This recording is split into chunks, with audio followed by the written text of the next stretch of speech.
Mother Knows Death, starring Nicole and Jemmy and Maria Q. Kane.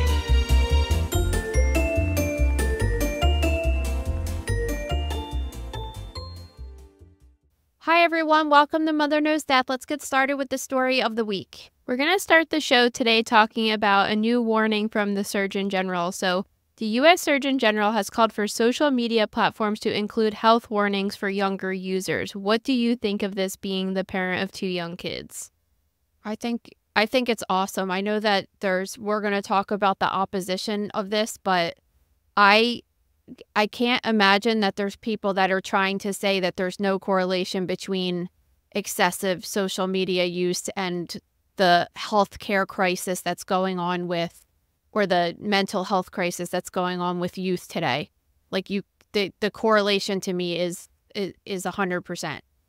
Yeah, absolutely. So I wanted to talk about a few quotes I pulled from this article from the Surgeon General, because I actually thought they had really good insight. So one of them was, "One of the most important lessons I learned in medical school was that in an emergency, you don't have the luxury to wait for perfect information. You assess the available facts, you use your best judgment, and you act quickly.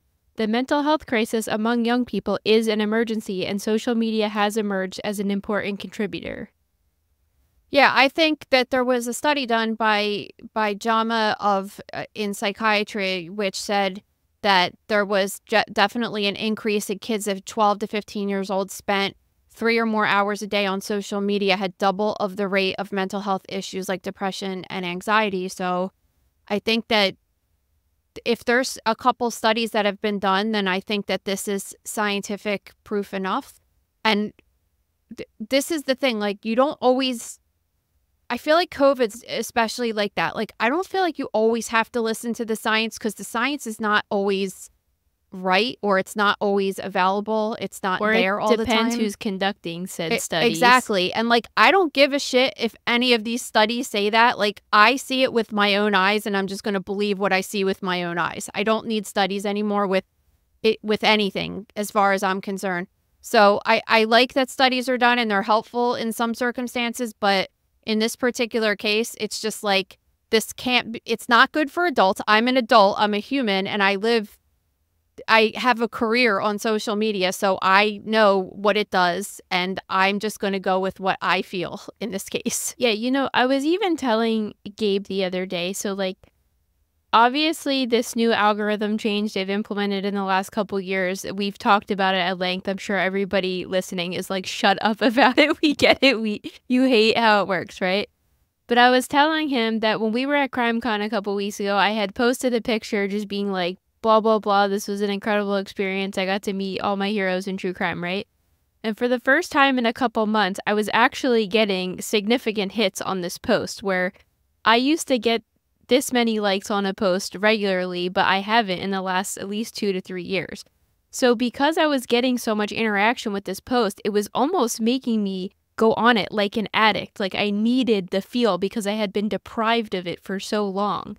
And I'm a 30-year-old person. It's the fucking casino. That's all it is. It's, you go and you put money in and you put money in, and then all of a sudden you win, and you keep going back for that thrill of the win, and you might get it once every couple years. You might not ever get it. And in the meantime, what are you losing in between, right? And it's the same exact theory to me, honestly. Exactly. And I've been proud of myself, because I don't think I have that in me with gambling. Like, when we were just in Vegas last month, we put $100 in a slot machine. I lost it pretty quickly, and I was like, I'm over this. I would have rather spent that on a good meal or something, right?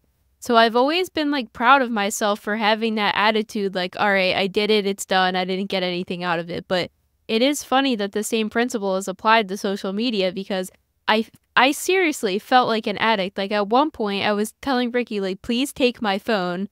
This is getting out of control. You know what's, it's nuts, like, because now I'm at the age where a lot of my kids' friends are getting phones and getting this stuff, and I'm hardcore, like, you're not getting a phone until you're older. Like, I really don't want to get them a phone until they go to high school. And with that will come social media and everything. And I don't deprive them of it at all. They have iPads. They get to do things with their friends, Roblox, stuff like that. They go on YouTube sometimes, but like the having of the social media, and I think that's the thing you're saying with the likes and everything. And that they actually did mention that in the article is like things that have like buttons. So the kids recently were asking me like, hey, can I get a Pinterest and can I do this? And I was just like, yeah, I guess. Like, what? Like, if you're going to just post pictures of like stupid ways you want to decorate your room and stuff, but then that, like, they don't do it. But like now I'm kind of like, no, even that is probably considered social media. And I don't even want them going on to say who liked my picture and then feeling a certain kind of way because people were liking their stuff.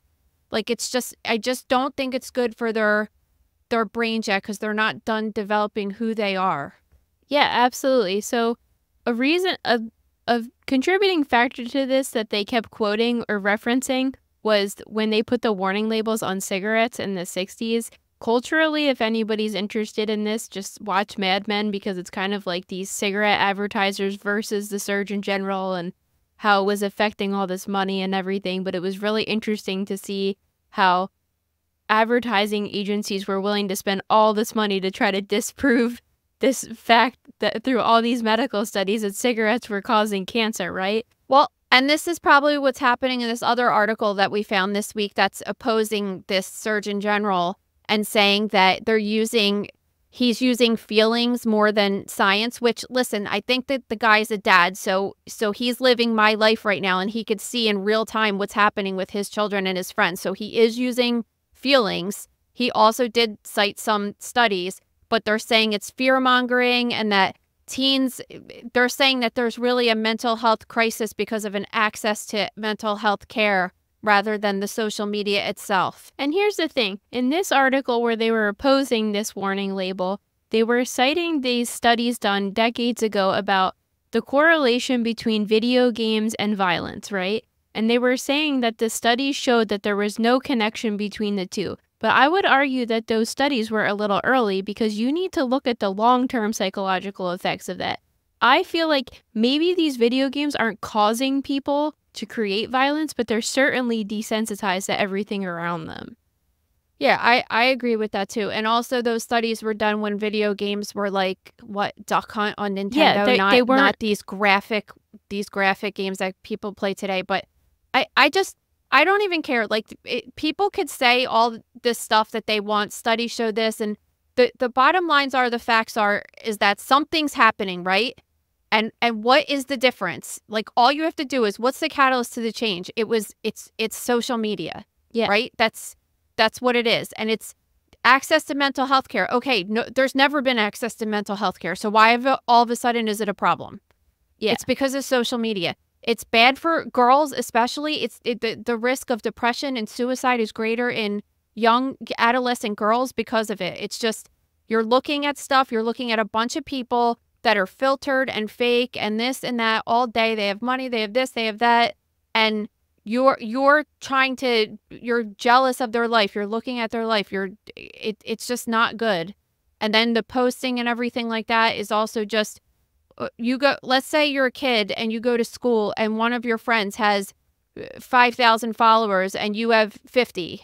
Well, they're going to get more likes and you're just going to constantly feel like you can't live up to them. And it's just not good for your mentality. It is this extreme version of keeping up with the Joneses, right? Like, before, this saying used to be like you were trying to keep up with your neighbor that had the newest car or the newest house, blah, blah, blah.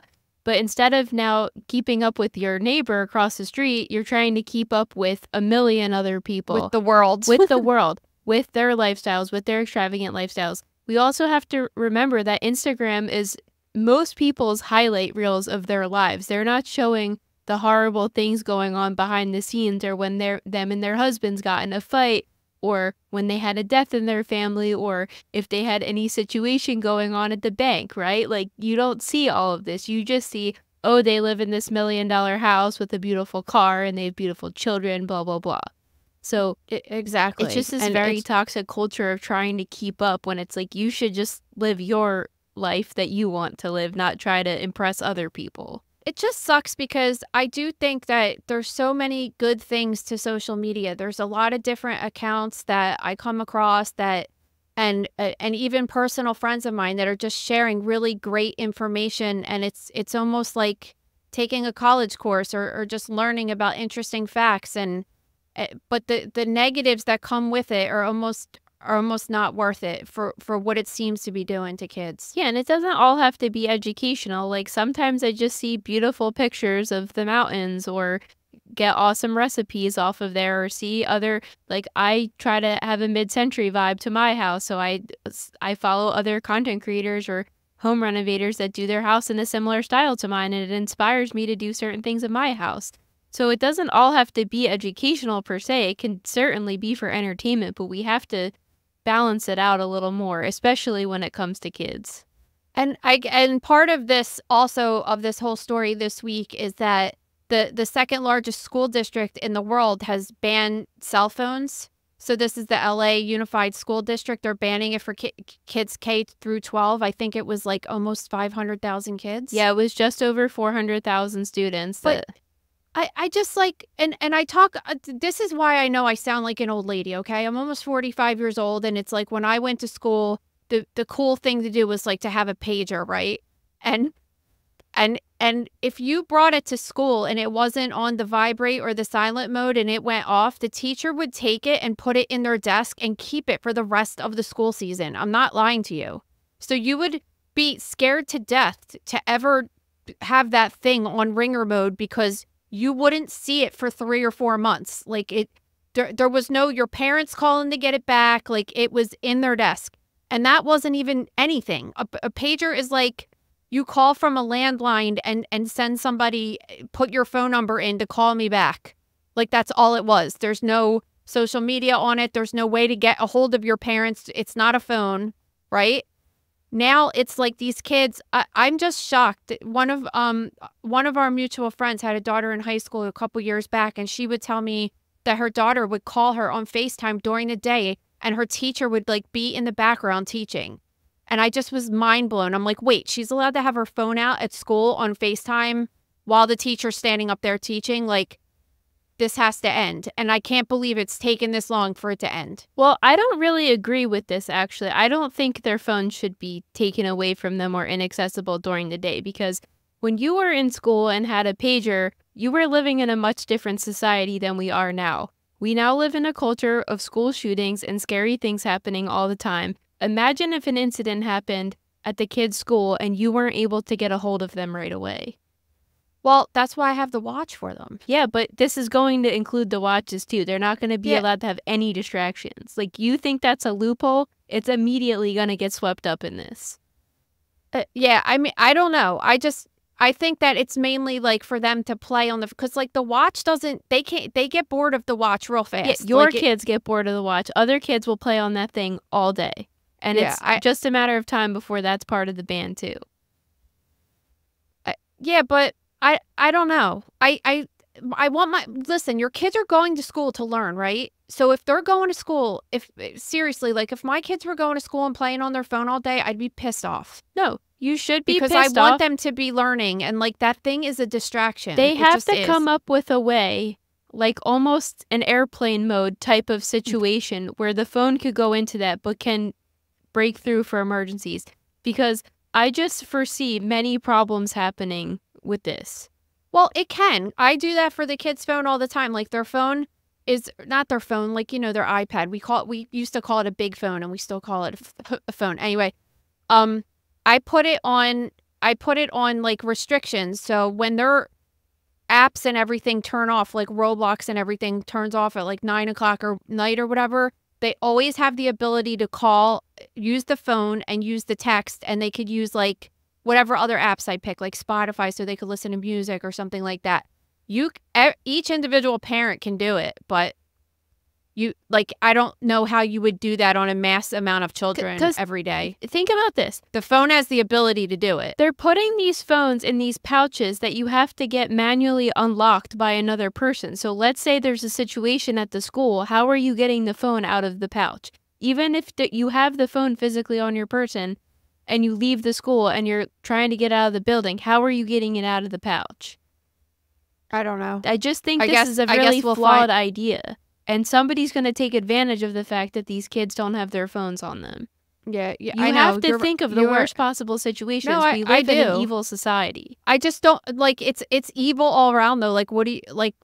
I don't know what you do. You know what I mean? Like you also can't have them sitting there all day. They need to up the threats. Like in terms of when I was in high school, if we got caught with our phone, we got immediate detention, and then it's like 2 times or 3 times, then you're suspended, and then you're facing expulsion, right? Like you're saying you were scared to use your beeper because you wouldn't see it for months, right? Like you need to actually enforce punishment if you don't want the kids to use it. Yeah. And the kids that could use it on the sly and never get caught, good for them. Like it's just how it goes. So yeah, I don't really agree with the phone ban. So maybe they could try to implement some technology that works only in designated areas where like, but you know, at the hospital, like you couldn't go on Facebook, right? Because the internet blocked it. When you were working there, it would block certain websites. On my phone? Well, what I'm saying is, like, I don't know if for sure on the computer, but I don't know. Their internet server was probably designed to block certain websites because they didn't want distractions, right? And I know it's impossible now with cell phone data, but $1 million idea possibly is that this technology gets created that only works in certain designated zones. That makes the phones go into these effects, and therefore if they leave, or they can make like emergency breakthrough calls if needed, but then when they are removed from the zone, it kind of fades out. Yeah, so agreed. I want a cut if somebody fixed this. Okay. You're the only person that ever thought of that. All right, let's get on to the celebrity news. So this story is pop culture news of the week. Justin Timberlake has been arrested with a DWI. He was driving under the influence in the Hamptons, which I've heard is probably the worst place to drive drunk because there's so many windy roads and it's very dark. But he was pulled over for blowing through a stop sign. The cop was so young that he didn't recognize him or his name. And then he mumbled under his breath, "This is gonna ruin tour." And the cop said, "What tour?" And he said, "The world tour." He had no idea who he was, which is incredible. Yeah, and he said that because he was trying to name drop himself. Yeah, exactly. Like he was just like, who does this guy think he is for pulling over Justin Timberlake? Yeah, like chill out, Losser. So, all right. So when he got pulled over, his eyes were bloodshot and really glassy. He had a really strong odor of alcohol. He had slow speech. He failed pretty much any sobriety test. He refused to take a breathalyzer. What are you doing? He's claiming he only had 1 martini. Like, okay, I believe that if he also took drugs too. So this is kind of a workaround around getting a serious DUI, right? It's like you take this field sobriety test and the cop is just like, I want you to take a breathalyzer. He didn't take a breathalyzer because you know damn well that he had more than 1 drink, right? Yeah. So he didn't take it because he's like, if I blow this, it's going to be really high and it's going to be all over the news. Or I'm just going to go sit in jail for the night and I won't get tested. See, my theory is, though, he could have had 1 martini, but he also could have taken a drug or a pill or something that therefore accentuated the effects of the alcohol, because I have probably the worst tolerance of anybody I've ever met in my life, right? If I drank 1 martini, I would choose not to drive, but I would be okay to drive. And I have zero tolerance at all. You would be. You could probably have, at your height and weight, you could probably have 2 martinis and still be able to drive. Exactly. Maybe like 1.5 martinis and still be able to drive. A grown-ass man that frequently drinks, however, has 1 martini and allegedly isn't drunk. And dude's 6 foot tall. He's like probably pushing 200 pounds. So he could have 4. I can believe the drive. I can believe the 1 martini story if there was other substances involved, right? Well, is he known to even?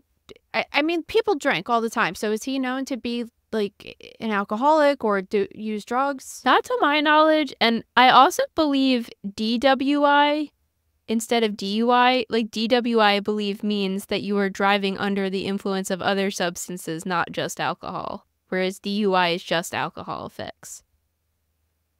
No, I think it's the same thing. No, I don't know. When I looked it up, it said different police departments use different terminology depending where you are. So from what I Googled, that's what it appeared to say. But there has been no this is alleged. There is no confirmation of him doing any drugs at all. But I just think it's unusual. Well, this is the two options. He had one martini and drugs, or he had multiple martinis. Yeah.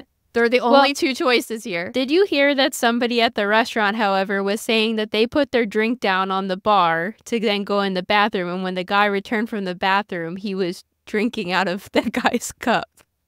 So this is not factual. I'm just saying I heard this somewhere. Jesus. So he could have been having a rough night. His world tour is supposed to be happening tonight in Chicago, so we'll see if anything's affected. His wife didn't really seem to break anything she was doing. She's filming a movie, and she didn't come to his rescue. She's probably tired of his bullshit. Yeah, exactly. Do you think, listen, when people drive drunk, there's like all these statistics done that when they actually get pulled over for DUI, it's like the 80th time that they've driven drunk, right? Oh, yeah. So this is not the first time he's done it, but like every other time an older cop pulls him over and says, "Oh, you're Justin Timberlake. Like, I can't arrest you. You're Justin Timberlake." And he got snagged because nobody knew who he was, which is kind of amazing, actually. I will say he had pretty incredible lighting in his mugshot. Oh my God. The mugshots are always crazy, and I was like, wow, they must have invested in a pretty good ring light for these moving forward. But yeah, we'll see if he comes to or if he plays a show tonight. I haven't seen anything of it being canceled, so I don't see why he would. Today's Friday. This was Monday at midnight he got arrested, so it's been enough time. He just is probably really embarrassed. Probably. So, all right, on to the next one. Reality star Jack Fowler from Love Island is criticizing Emirates Airlines after he was on a flight and served cashews, something he's very allergic to, despite telling the flight attendants multiple times he had a nut allergy. I'm so tired of people with these extreme allergies blaming their illness on other people. Like, I just am. I don't think it's the plane's fault. You can't, if you have an allergy that's that bad that you're going to die if you have it, you can't just say, "Hey, there's no nuts in this, right?" Okay. Like, I think it's kind of on you. It just is. As somebody with allergies, I wouldn't accept a meal or ask, like, I don't know. I don't know how to feel about it. You don't have one allergy that would make you die. That's the thing. And it's different from being uncomfortable for a little bit as opposed to knowing that you're going to die and carrying around an EpiPen. No, I get that. There's a huge difference. I'm just saying, like, if I was at a party, for example, and everything was homemade, I would not really eat anything until I asked for sure that if I suspected something I was allergic to was in it, right? And he did ask the flight attendant, "Is there cashews in this?" To which she said no. And then after he started having the reaction, they looked at the menu and it did say it had cashews in it. So it's like, why didn't you look at the menu directly? But also, why wasn't the flight attendant all she had to do was look at a piece of paper and say yes or no? It was chicken korma. It's like cashew cream sauce. Yeah, it was definitely in that. So with that said, because that dish typically has cashews in it, he should not have risked eating it, but I don't think he knew what it was. So I think both parties are wrong. Yeah, I just think it's like a kind of annoying attention thing. Like, I always question when people are showing videos of themselves giving themselves an EpiPen with the oxygen on. It's just like, in that moment, if you really thought you were going to die, you're just like pulling out a camera yourself or having your friend record it. Like, it's kind of attention seeking, in my opinion. No, that's attention seeking for sure. Like, so the whole thing is they're blasting the airline and stuff, and like the airline serves that, right? You can't avoid it. But if you have a nut allergy, you don't have to eat the meal they give you. Yeah, that's what I'm saying. Like, like if you have a nut allergy that bad, just bring your own shit. That's all I have to say. Like, you just can't. This happened in Disney World a couple months ago, right? That someone died in a restaurant, and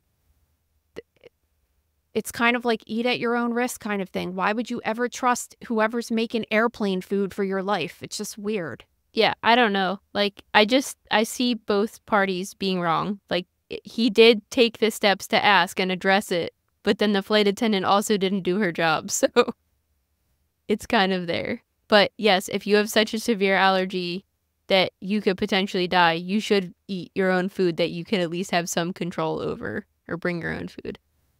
All right, this next one. Kourtney Kardashian and Travis Barker had sex to induce her labor when she was just 3 centimeters dilated. More information I didn't want to know about their life. So again, the attention-seeking behavior, we get it. Like, you guys have sex, okay? Like, wow, you're really attracted to each other. It's just, it's so interesting. But anyway, there's a couple things that came out with this story. One was that, because you know how it's been like very vague as to why this fetus had fetal surgery. She said something that there was a fluid in the lungs. So she didn't say what the condition was, and I don't know what it was, and I don't know what they do for a fetus that has fluid in its lungs, but that was a little bit more information that came out. But I did call my friend Jamie, because she is a labor and delivery nurse, to be like, hey, if you had a patient that was 3 centimeters dilated and they told you they had sex, like, what would you think about this?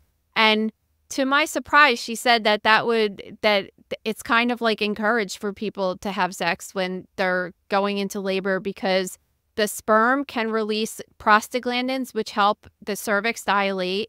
And also, like, nipple stimulation and stuff can cause oxytocin to get released, which also helps with uterine contractions. So it sounds like, I don't know, like, I've been in labor and the last thing that I feel like doing is having sexy time. You know what I mean? Wait. It sounds like naturally it could help. So is there encouragement to ejaculate inside of the vagina? Because I was wondering that, because that's kind of disgusting after, I mean, I guess there's so many bodily fluids involved in delivery. I was like, that's so disrespectful to the doctors to deliver the baby.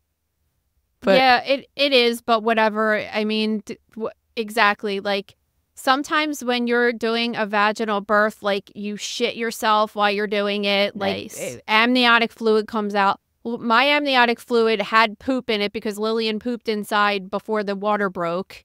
So it's like there's lots of, like, nasty stuff coming out. So it's just like one more fluid at that point. Pee, everything. There's a lot of holes down there, a lot of things leaking out. Disgusting. Childbirth is natural and beautiful, but bodily fluids are disgusting. All right. Okay, let's get on the freak accidents. So we have an update about the hot tub situation in Mexico. There was an actual electrocution. So we were criticizing the headline of this article last week because it said there was an electrocution, which means that somebody has died, but there was no evidence that anybody died. But now this week, in fact, a person did die in the incident. So a 43-year-old male was electrocuted. His wife, who's now filed a wrongful death suit, says her husband stuck his foot into the hot tub, keeled over immediately, slipped into the water, and continued to be shocked for at least 10 minutes and started drowning. She went in there to try to save him, and she also slipped in and started being shocked, but she was pulled out by bystanders.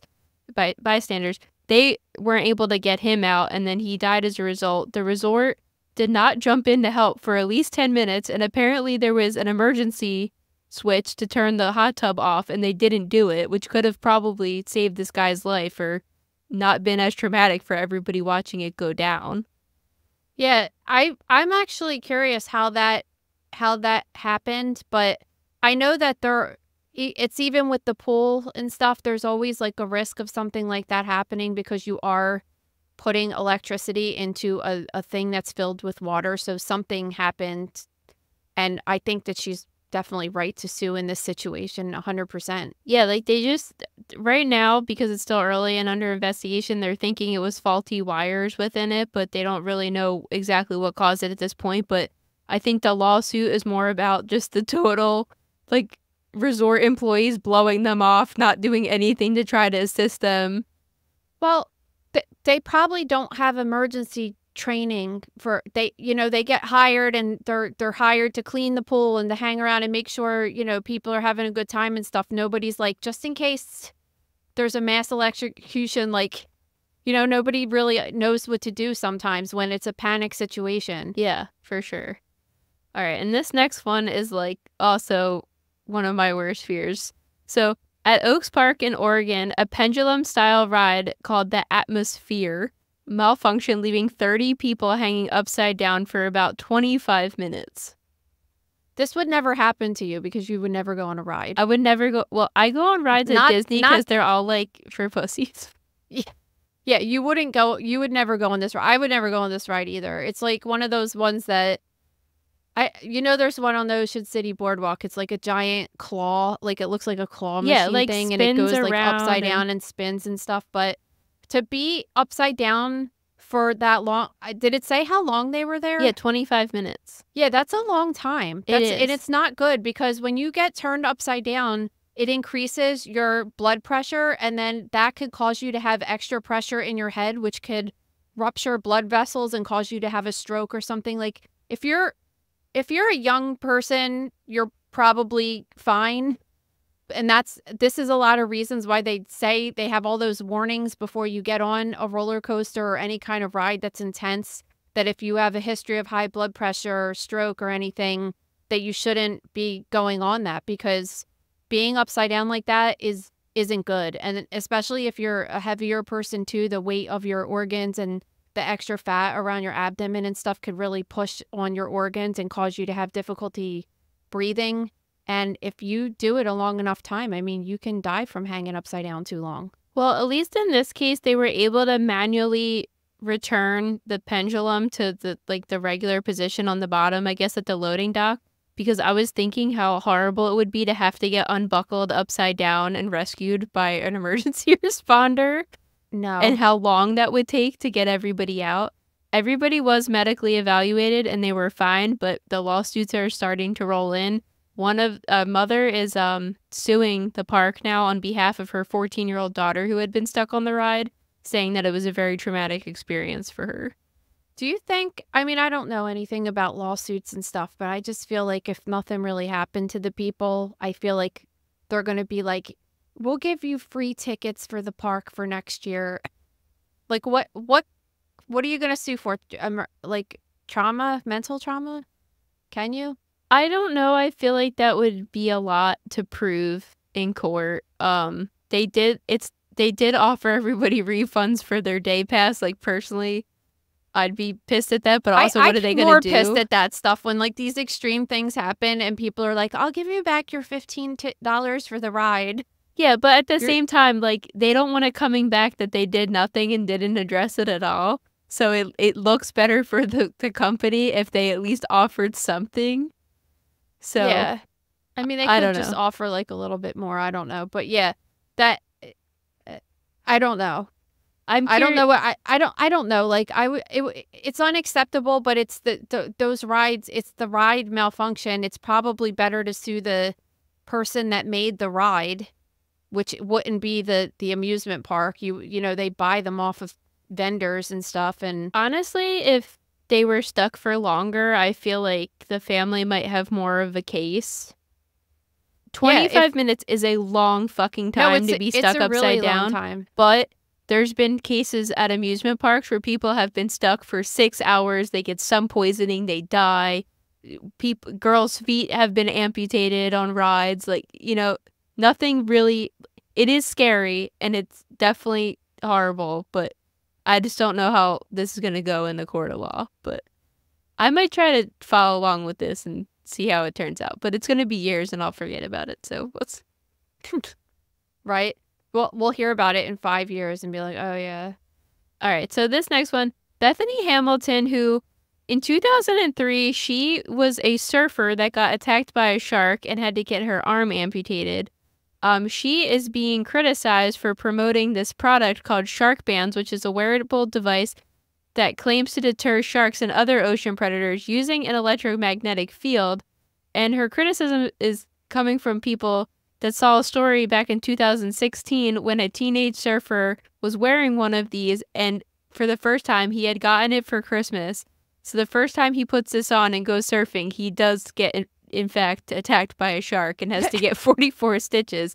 So they're kind of just like, are you seriously promoting this after you're a shark attack survivor and this other kid knowingly got attacked while wearing this thing? She's getting paid a shit ton of money that's to exactly do it. That's what I'm saying. Because, you know, everybody on the internet's like, you're just trying to make money off of these shark attacks happening in Florida. And I'm sorry, but they're probably paying her a lot of money to do this.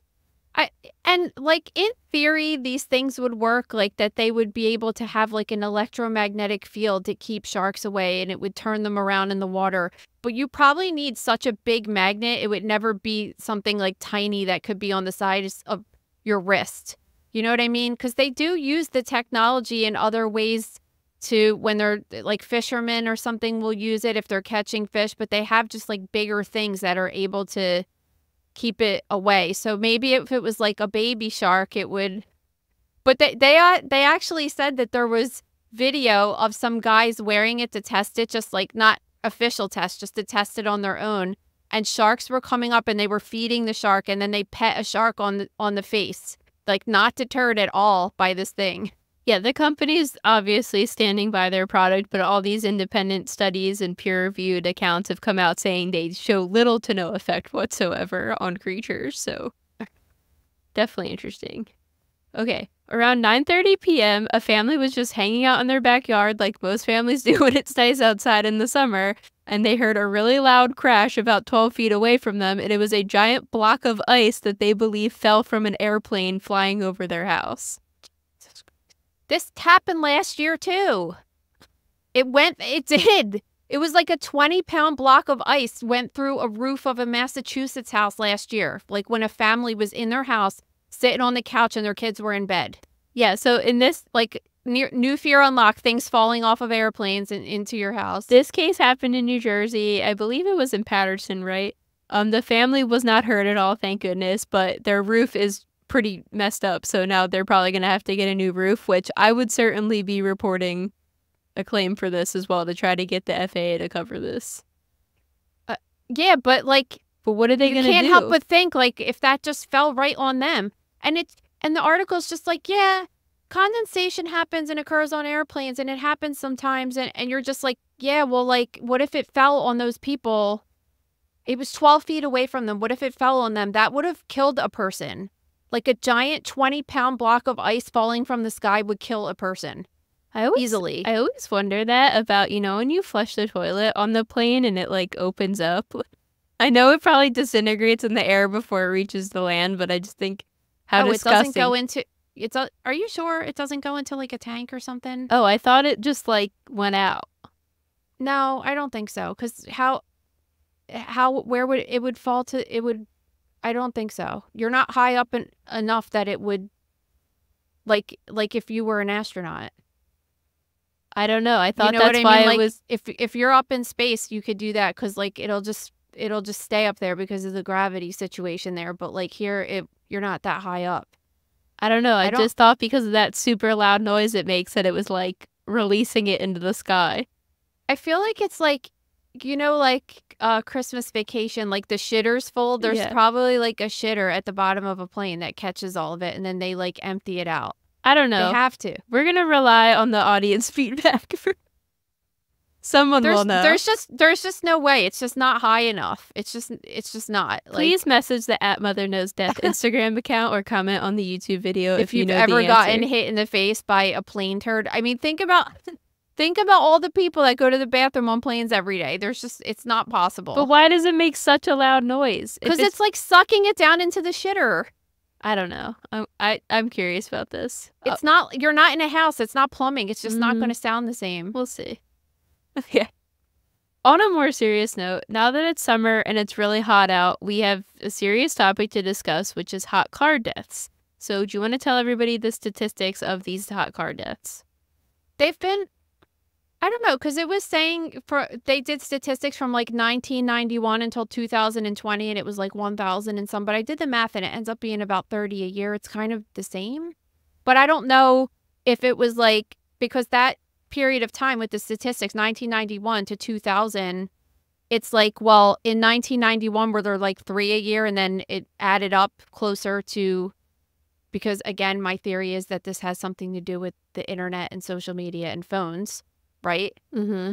That people are so distracted that it's a problem, but maybe it's always been a problem and we're just, I don't know. Well, it's clearly seems like it's more increasing. It's clearly a problem because I don't know if your car has this, but my car has this obnoxious sound when I get out if it detects any weight at all in the back seat that says check your back seat. That to me annoys the shit out of me. And my last car had it too. There's at the most, I think the most recorded so far was in 2022. There was 36 deaths. Like, that is ridiculous to put that feature in a car for 36 people dying. It has to be. It's so ridiculous. It has to be for that, because what else would you have to check? Why would it be like the most obnoxious noise if you were getting out? I don't know. I mean, I definitely think that's what it is for, but it's just this story kind of annoys me. I don't know. It's like they say 90% of these deaths are from good parents, and they just go into autopilot, and they give you some tips how to not forget your kid. Put your purse or your wallet near your kids, because you'll definitely have to go back for that. And it's like, I don't know. I just feel like, especially when my 2 kids were little and I was working at the hospital full time, I had an 18-month-old and a newborn, and I had to drive both of them to daycare on the way to the hospital every single day, pick them up on the way back, not sleeping, working 60 plus hours a week. Like, it's just, how do you, I just don't see how you do that. Like, I just don't. And my schedule changed every day. It was like, one day I was bringing them, one day Gabe was bringing them, one day Gabe was picking them up. We were all over the place. It wasn't, well, I don't know. You don't know what's going on in people's lives. You don't know their level of exhaustion. You don't know if they have a medical situation going on. Like, I'm certainly not excusing it. I could just see how it could happen by accident. And it's so hot sometimes that this could happen very quickly. I mean, it's scary to think about. And like they're saying, 90% of the parents, like, nobody's doing it intentionally. It just is an accident. And I can certainly see how it could happen. But I think we just maybe got to get in the routine of, like, instead of maybe putting your purse or something in your back seat, like, just always check your back seat no matter what, if you have children, or I don't know. Because I'm not a parent, so I'm not in the habit of it, but I see how people are extremely exhausted and, like you said, distracted by their phones and everything. So what do we need to change in our habits to make sure that this doesn't happen? It really, like, in the grand scheme of things, 30 a year is statistically nothing, right? But it's still too many deaths. And like, it seems like it's always a dad or a grandpa, which is like a whole other thing, because dads don't always have the same level of, like, awareness of everything the children's doing at all times. Like, it doesn't seem like you hear it happen in that many times with the moms doing it. I don't know. They didn't have anything there. It's just like, it seems like every single time I hear it, it's like, oh, the dad was supposed to be dropping the kid off and like forgot or whatever. Well, I personally cannot see. I just can't see how it happens. Like, yeah, but just because you weren't in that situation doesn't mean other people can't be. And you have to think of, people have other stuff going on in their lives, and it's not an excuse. It's just like, that's how it could happen.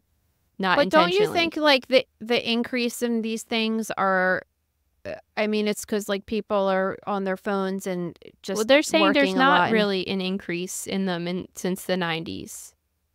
That it's been pretty steady at the same amount. So I don't think that's accurate. Well, they didn't really, they weren't specific about that, because if you say 1,000 people died between the years of 1991 and 2020, you could average that to be around 30 people a year that die in a hot car. But, like, that might not be the case, because there's been such a huge transition in life between those years. Like, it could have been a couple a year died up until 1997 or 2000 when the internet came out, and then all of a sudden it, like, skyrocketed. You know what I mean? Like, that number means nothing to me, really. Yeah, I mean, we just don't have conclusive evidence about that, and I don't think it's fair to judge people necessarily that were in this situation, because you don't know what was going on in their life to have this happen. And it's just, we have to just see it as a horrible tragedy, understanding that most cars moving forward are now implementing these new features, which I think is kind of crazy, but also just making sure as a parent you're in the routine of checking in with your significant other or whoever is caring for the kid, and also just checking your back seat regularly and making sure that it doesn't happen to you. Yeah, listen, I don't want to talk to you about this because you don't have a kid yet, but, like, you have to talk to somebody. Like, if I would really just like to talk to another parent about this and get an opinion, because it just, it just literally seems impossible to me. I can't wrap my head around it. Well, that's your opinion, and when we get back from break, we're going to talk about another case of this. This episode is brought to you by The Grocery Room. So we were just talking about hot car deaths, and I actually have a case of it that I wrote about almost 2 years ago right now called Imagine the Unimaginable. That's the title of this post. And it's showing a similar situation, but it shows the autopsy findings with a father that left a 3-year-old child in a car seat. And it's a really terrible situation, but from the perspective of doing the autopsy, just the different things that you would see in a case like that. So we always have cases in the gross room that relate to the news stories that we're talking about. And it's just a really awesome place where there's people, like-minded people. It's kind of cool to meet a bunch of people that are into the same stuff that you're into. And we just have really awesome content in the gross room. Yeah, so you can visit thegrossroom.com for more info or to sign up. Yeah, and you could get in for $5.99 a month to check it out, and you'll want to stay all the time. It's just so much fun. All right, let's get into true crime. In 2014, this guy named Justin Ross Harris left his 22-month-old son in the car on a hot day, causing the baby to have hyperthermia and die. I remember Nancy was all over this trial, remember? Yes. I mean, this was another terrible story, but I don't really know what the end result was, but the guy left his baby in the car, and the kid ended up dying. But then all this stuff came out that he was cheating on his wife and like sexting with a teenager or something. What do you mean right? You don't know what the end result was? He was convicted of murder of the child. Yeah, he was convicted of murder, but then it got overturned or something, right? Yeah, so this is what happened. He was convicted of murder. During the trial, the prosecution said that he was so focused on having extramarital affairs and was sexting with a minor that that's what led him to have the negligence to leave the kid in the car.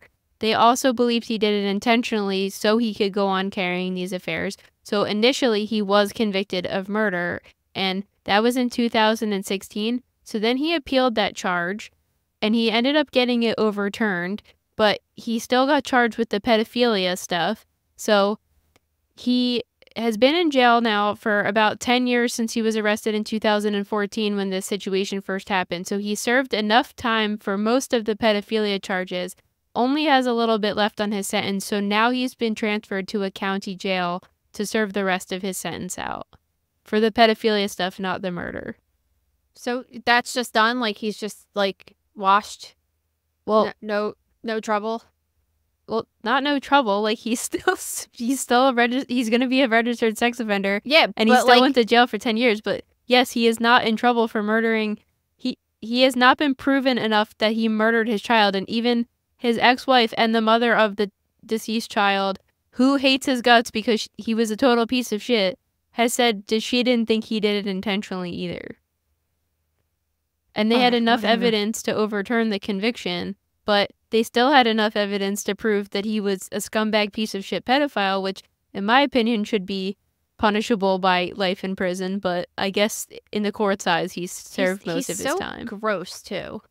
Yeah, I mean, the best part of the trial was, I mean, not best part, the most humiliating part for him, which good, because fuck him, was that he sent a picture of his disgusting dick to this minor, so they kept showing the picture of his dick in court. I wonder if it's online. I want to see it. It's just like repulsive behavior. Go on Reddit later for me and find it, please. Like, that's why this case was so sensational, because as we talked about before, it's in freak accidents, it's not that these hot car deaths are necessarily common, but they're not so uncommon. But we never saw a case that this happened, and then while investigating, they found out that the dad was also texting a child inappropriate messages. So that's why Nancy was not having it. All right, so this next one I find really interesting. So a 41-year-old plastic surgeon has been arrested after the death of his 33-year-old wife on his operating table. Is it not like taboo to operate on somebody you know? I don't really know if there's rules associated with that. I'm sure people do it. I don't think there's rules because it's just like he wasn't doing it right. Like you would do it on, like if you treat the person like any other patient, I'm sure it's fine. I believe Jennifer Aiden, who's a Real Housewife of New Jersey, her husband's a plastic surgeon, and I believe he refuses to operate on her, which causes her to go to other people and then maybe have some semi-botched nose job. But right, that's what I'm saying. Like every plastic surgeon's wife is like, you could tell they're married to a plastic surgeon. So it might not be the husband that's doing it, but it's like one of their best friends that's doing it or something. All right, so this is what happened. Back in November, the wife was scheduled to undergo multiple procedures from miniature muscle plication, abdominal scar revision, bilateral arm liposuction, lip injections, and ear adjustment procedures. Did I pronounce all of that right? Yes. Okay. So, is it normal that you would undergo all this stuff at the same time? I feel like it's a lot to be done in one fell swoop. But they're all kind of little things. I mean, the worst thing that she got probably was the arm liposuction. But the woman looks like a tiny little thing. I mean, how much were they really doing? I don't know. I mean, that procedure out of all of them is the one that seemingly carries the most risk to me. I don't know what the miniature muscle plication thing is, but I feel like I don't know what that is, but I don't think that that's anything serious. I think it's the liposuction, but I think that this was an anesthesia issue. Yeah, so the problem started because the investigation unveiled that she prepared her own IV bag and ingested a bunch of pills which included Valium. Her husband, who is the surgeon, did not check what she ingested before giving her more anesthesia. So he gave her more anesthesia. He never wrote down the doses or anything that he gave her. He had no idea what she had taken before. None of his medical staff also knew what she took. They just saw her pretty much take a handful of pills. So after the scar revision surgery, he let her stitch up her own skin. Which, what is going on in this office? She has no medical background, by the way. So I don't know. This story is very weird to me because this guy is like board certified in multiple states. Like he had to do a lot to become a surgeon, a cosmetic surgeon, board certified in a couple states. Like, what is happening? So first they did the scar revision, to which after he lets her suture herself up, right? Which is just so crazy to think about. So then he moves on to the lipo and her body starts twitching and she's telling him she's seeing orange. So they take a brief break and then he returns to whatever he was doing and she starts going into cardiac arrest. And the medical assistant is asking him, should she call 911? And he said, no, wait a minute. And they just kept putting it off and putting it off. And then after 20 minutes, they called 911. She was brought to the hospital, put on life support for a week, and then died. Yeah, and I guess the medical assistant was just new in the office, so she didn't, you know, sometimes they don't have a ton of medical training either. So she's listening to the surgeon she just got hired for. Like, she didn't call right away. I'm sure if it was a seasoned person that was working there a while, they might call without listening to him, knowing that the patient was in trouble. I mean, it sounds like the girl recognized that she was in trouble. Yeah. And she got diagnosed with lidocaine toxicity. So at first, the pills that she was taking and stuff, I don't necessarily think that they really have anything to do with what happened with her, because when you take lidocaine, it's usually by like a topical, like putting it on the skin, or by injection, or you could even give it by like in a gas form kind of, but you wouldn't take a pill version of it. So that means that the wife didn't take the pills and then get more from the husband. Like, he gave her too much, whatever he was doing, and which is possible because he was doing all of these procedures. Like, abdominal scar revision is like he would give her lidocaine, which would numb the area around whatever he was doing. He was probably taking out a big scar from maybe a tummy tuck or an appendix surgery or something like that, and then making it look smaller, like sewing it up nicer so it wouldn't be as obvious. And then, so then you would get it for the liposuction too. Sometimes they put lidocaine in while they're doing that for the pain. And especially while you're wide awake, like, so you have to be numb because that would really hurt if you weren't. And then lip injections, you might get it. I don't know. I don't think you have to. And then the ear adjustment procedure, I don't know what the hell that is, but I'm assuming maybe her ears were sticking out too far and they were like pinning them back maybe. But regardless, it's a lot of, and that muscle plication thing, I don't know what that is, but maybe he was just injecting too much lidocaine. And since he wasn't writing it down, he didn't realize how much he gave her and gave her too much. Another question I have for you is, when you're getting surgery done, are they not prepared at the facility for events like this? Like, it's normal that you would call 911 to transfer them to another medical facility? Well, yeah. I mean, they could only do so much. I guess I just never thought about that because I've never had a procedure done like that. So I never thought about, like, I always was under the assumption that if you're getting it done, it's some sort of hospital-like environment where they're ready for anything to go wrong and could treat you. No, I mean, it's a doctor's office that has a little bit more stuff. So, they could give you CPR until they got there to bring you to the hospital, but they want someone that's like a specialist that deals with that, because cosmetic surgeons, even though they go through medical school and everything, it's like their specialty is not people's heart stopping and getting their heart to start again and like keeping people alive in that situation. This guy could have kept his wife alive, right? Like, he could have recognized, because if you're a cosmetic surgeon, lidocaine toxicity is like something that you learn because you give anesthesia all the time. And she was having all of the symptoms of it: numbness, dizziness, blurred vision, restlessness, muscle twitches, and seizures. She had all of it. He should have recognized that was a problem and called 911 right then and there.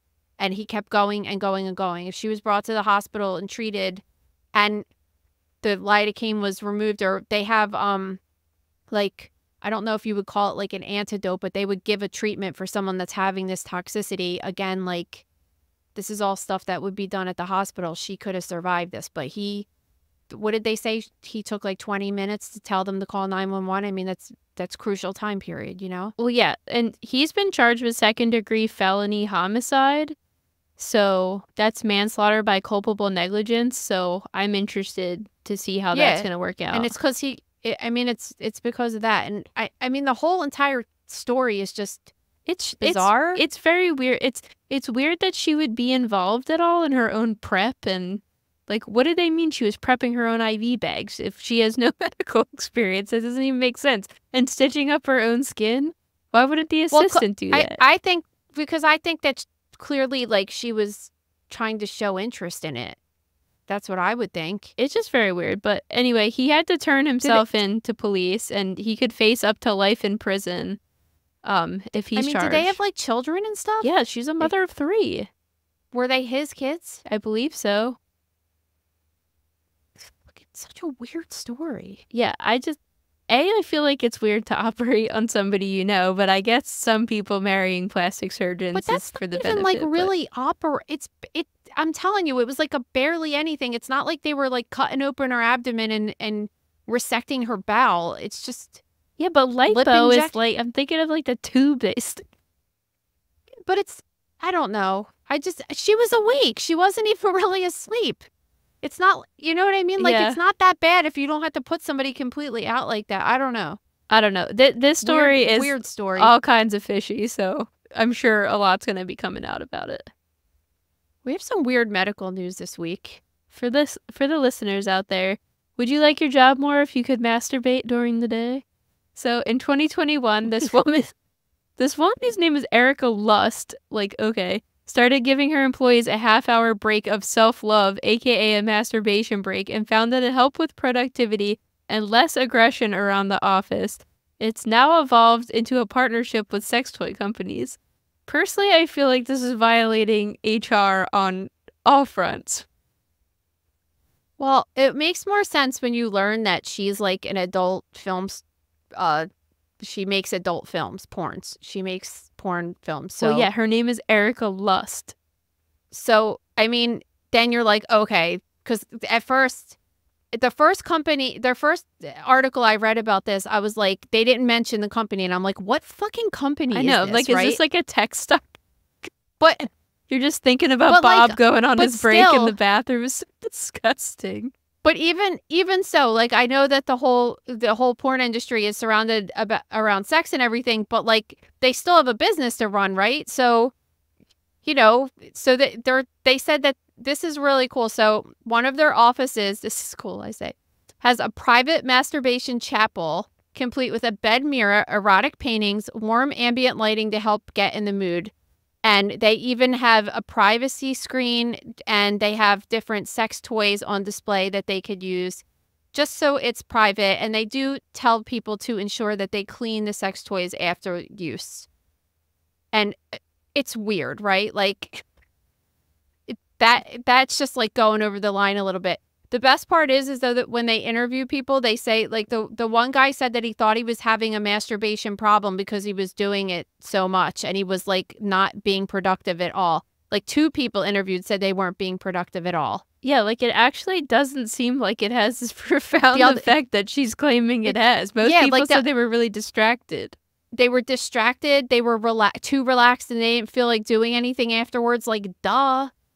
I just feel like, no pun intended, this is a really sticky situation. Like you're just asking people to like violate many human resource issues, and I don't think this was in America, was it?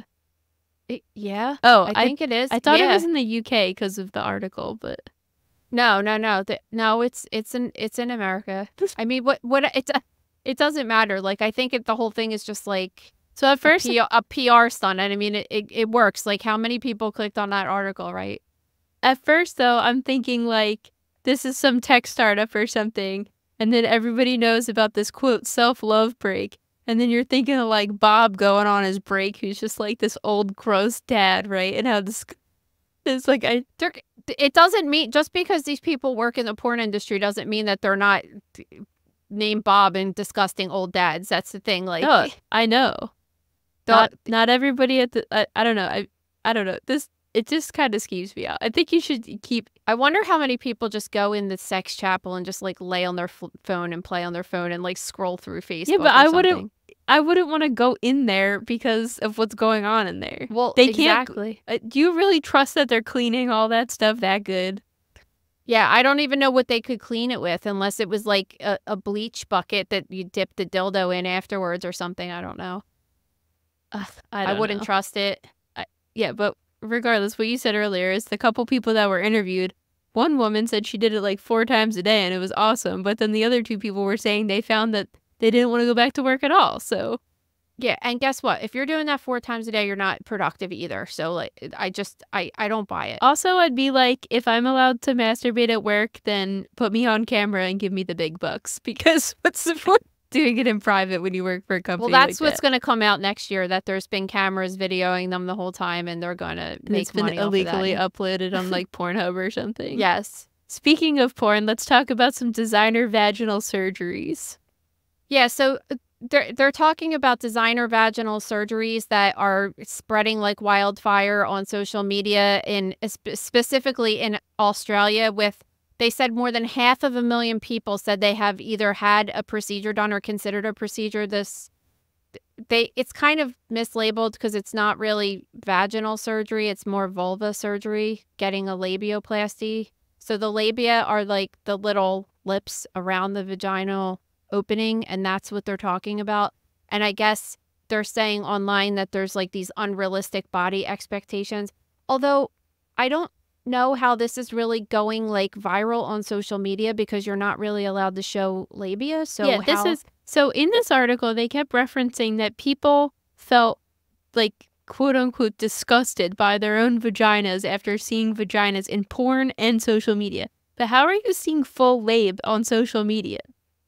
I don't know. That's what I was wondering. And to think that all of these people are being influenced by it. They're saying that they look at, it was like 19% obtain their information from what genitalia should look like through porn, which that makes sense. Like if you're watching it, but all of these other people that are saying social media, I'm sure that lots of people talk about the surgery and maybe they show drawings of before and after or some other kind of prop, but I don't really know how they're seeing like it's not like a nose job, you know?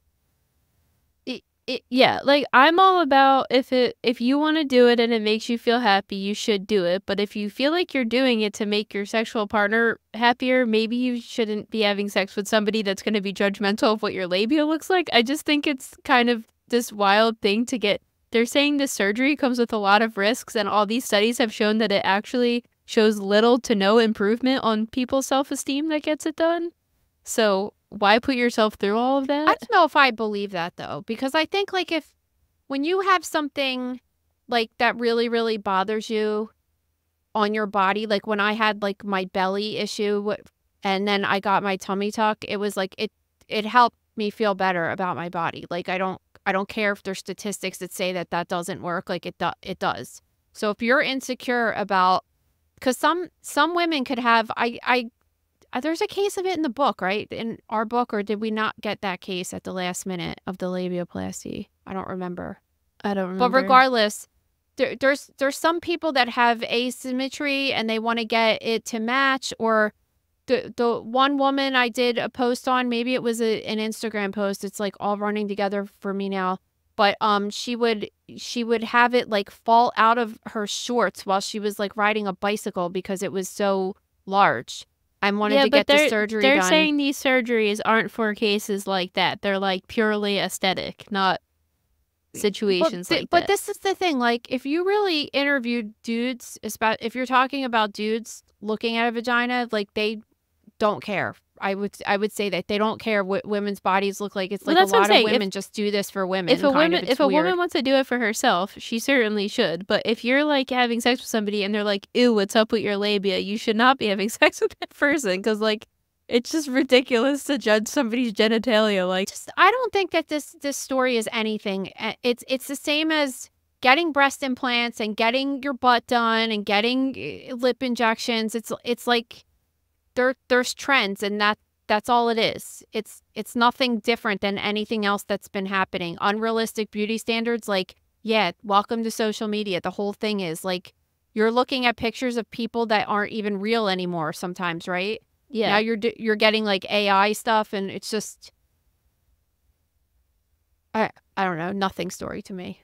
All right, let's talk about other death news. In May, a pregnant woman went viral on TikTok after posting she was looking for baby names in a cemetery. I actually think this is kind of genius. Yeah, this reminds me of remember the woman we talked about that was like going into cemeteries and finding people's cookie recipes on their tombstones and stuff. I think it's kind of cool if you're trying to look for, especially if you're looking for like a cool old-fashioned name. Well, I don't really like the name she ended up going with. But yeah, what was it? It was Salem. But she said that the name came from the headstone of a U.S. Coast Guard veteran who had fought in World War II. So it's a really cool name origin story. But everybody in her family had some like water-connected name. Her husband's name was River. She had a son named Banks, and there's a Salem River that comes off of the Delaware River. So that's how she was able to tie the connection. But I think it's cool because, like, when I had Lillian, like, we knew we were naming her Lillian because of Gabe's grandmom and stuff. But, like, with Lucia, we just, like, we didn't really have, like, a name that we were like, oh, we're using this family name. So it was kind of like we were open to anything at that point, you know? So I don't think, if you don't have a family name that you're, like, hardcore on, or one that you've liked your whole life or something, I think I mean, what's the difference if you go on Google and say popular girls' names or boys' names or whatever and just look it up? It's the same thing. Well, what I was going to say is that like last year I started like keeping a note in my phone of, you know, I want to have kids in the next couple of years. So I started keeping a note in my phone a couple of years ago of names I heard that I liked for consideration when the time comes, right? So if you do look it up, the worst names come up, or the name that, you know, you don't want your kid having the same name as 6 other kids in their grade when they're older, right? So I think when I grew up, there was like a bunch of Nicoles, Heathers, and Jennifers. Like there was multiple in every one of my classes. Speaking of Jennifers, at CrimeCon when we were in the sip and draw, literally 5 women near us were named Jennifer. And Ricky was cracking up. And they were all in between the ages of 40 and 50 years old, I bet. And Ricky was like, we should call this Jennifer Con because it's in our meetings named Jennifer. But Yeah, I think this is, when you're looking up names online, it's either like the most popular names or, the douchiest names. We all know somebody that has a kid that has a complete douchey Oh, name. God. Didn't we just hear one? Where were we at the Phillies game the other day? It had to be because Ricky was near us wherever it happened. And like the person said the kid's name and he rolled his eyes. Yeah, So did I. So I yeah. do think this is, it's not only a cool story of how you found your kid's name, but you can see names from all generations. And there's a lot of names. I'm watching Deadwood right now, your favorite show. And there's a lot of names on that show that Trixie. Yeah, like Louis. We always say Louis' secret wife's name's Trixie.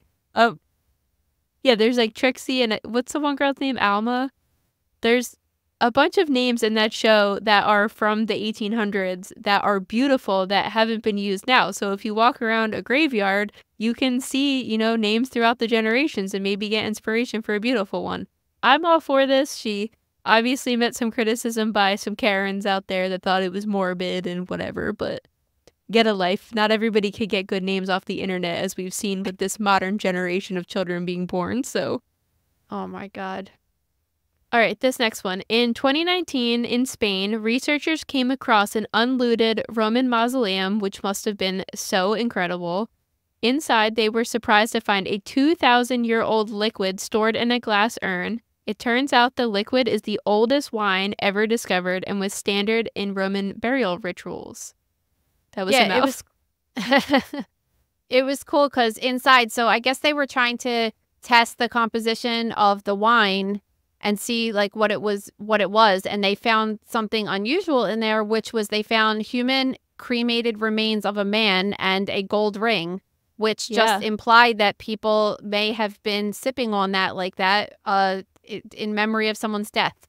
Yeah, so it seems like this practice was pretty common, and they were saying that they found, like remnants of wine in artifacts before, but they never found it this old in this liquid form, so it's really cool. And even though it had a reddish hue to it, after they did chemical testing, they discovered that it was a white wine blend. So it's really nice. But yeah, this is super cool that they found something like this, and they said the conditions of the mausoleum were so pristine that no leaks could get in and everything was preserved pretty perfectly, that it made it all that easier to do the testing and find everything and be able to, document it. Yeah, it's so cool. I mean, I imagine that they had pretty big chunks of bone or teeth that they were able to extract DNA from to figure out that it was male DNA.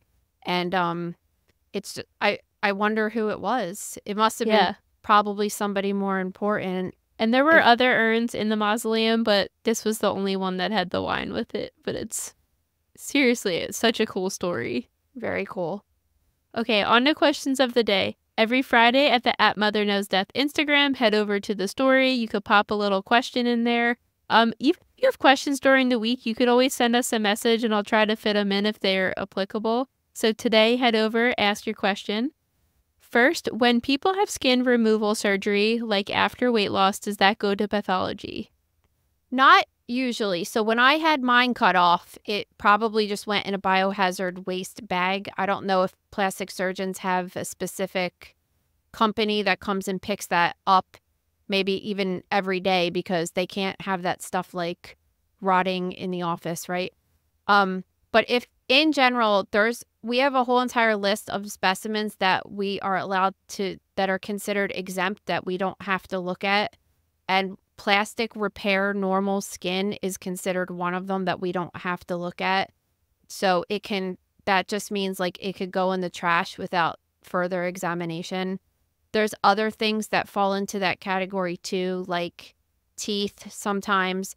Some hospitals have bones that they take. If you have normal arthritis in your knee or your hip, sometimes they're authorized to throw those out without looking at them, although that's probably not the best idea because there's been times where we incidentally like found avascular necrosis or cancer.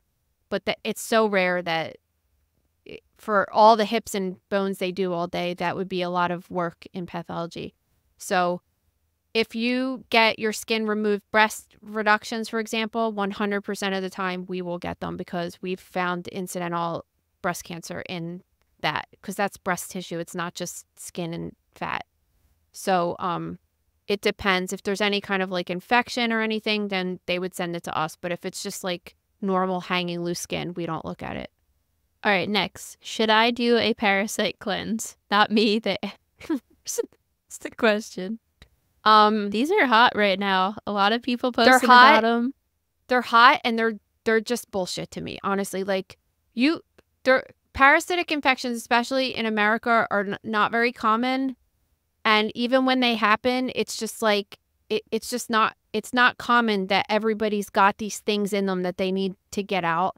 And the ones that I always show on Instagram or in the gross room especially are usually from underdeveloped countries that just like don't have a clear line between where you're eating food and sanitation. So I'm not saying that can't happen here, and it does happen. I've seen it a couple times, but it's really not that common that you should think that there's parasites in you at all times, because it's just, you would know it. You would be sick, because the whole term parasite means that there's another living creature that's living off of you, and you would feel sick because the animal was living off of you and taking from your nutrients and your life to live its life. So you'd have symptoms. So I feel like people have sent me this before. They show me like these things that they think look like worms that people are shitting out, and it's like, no, it's just like the lining of your colon is the same as the lining of your mouth. And sometimes, like right now, for example, I had like 50 Lifesaver wintergreens this morning, so the inside of my mouth is like kind of like ripped up. It's like when you have like candy or something. Yeah. Well, that could happen with your whole GI system. So pieces of it could just kind of like fray off, and that's what they're saying are worms. That's not even what a parasite looks like. All right, what are each of our favorite things to cook for dinner? I don't know if I have like I definitely like cooking different things every week. So I have a recipe book of things that I know that everybody likes, but then also I like to cook new things. I really mostly like to cook new things, I would say. I don't have like a particular dish. Do you? I cook like the same 10 meals. Well, not the same 10 meals. I cook certain things frequently just because they're healthy and they're easy to cook. If I want to cook like an unhealthy fancy meal, like for an anniversary or a birthday, I haven't made this for you yet, but I've been making this like Instapot coq au vin, which is so delicious, but it's like buttery and there's bacon and mushroom. But it's truly so delicious, this recipe I have. And then I make this roasted vegetable soup that I've found the recipe to a couple months ago, and I'm kind of obsessed with it. It's just like you throw a bunch of vegetables on a baking sheet, roast them, and then you just blend them with coconut milk. And I have that with garlic bread, and that's probably my favorite thing I'm making right now that's healthy and really quick and easy to make. I just like to make all different stuff, like all different kinds of ethnicity of foods, and I just like trying everything and seeing what works, seeing what doesn't. Like I would eat fish probably every single night for dinner, but like Gabe kind of would maybe, and my kids definitely wouldn't. Like, so I don't really cook. So my husband's like huge with the smoker and grilling and everything, and we kind of respect like that's his specialty and baking's my specialty, right? So like I don't go into grilled meat, or really I don't make that much red meat just because I feel like I'm not as good as cooking it unless I'm doing it in the Instapot. So I kind of keep steaks and all of that type of stuff, or like pork chops, to him, because then it's also special when he cooks it, and then he lets me bake everything, because we've actually talked about having a swap day where I'll grill stuff and he'll bake some. So I don't know if we're going to subject everybody to that or just do it to each other. That would be fine. Yeah, but I don't know. I could definitely branch out a little more. I just have like at least 10 to 15 recipes I know are really good and easy to make, so I tend to rotate through them most of the time. Yeah, I get bored very easily. All right, well, thank you guys so much. We hope you have a good weekend, and we will see you next week. See ya! Thank you for listening to Mother Knows Death. As a reminder, my training is as a pathologist assistant. I have a master's level education and specialize in anatomy and pathology education. I am not a doctor and I have not diagnosed or treated anyone, dead or alive, without the assistance of a licensed medical doctor. This show, my website, and social media accounts are designed to educate and inform people based on my experience working in pathology so they can make healthier decisions regarding their life and well-being. Always remember that science is changing every day and the opinions expressed in this episode are based on my knowledge of those subjects at the time of publication. If you are having a medical problem, have a medical question, or are having a medical emergency, please contact your physician or visit an urgent care center, emergency room, or hospital. Please rate, review, and subscribe to Mother Knows Death on Apple, Spotify, YouTube, or anywhere you get podcasts. Thanks!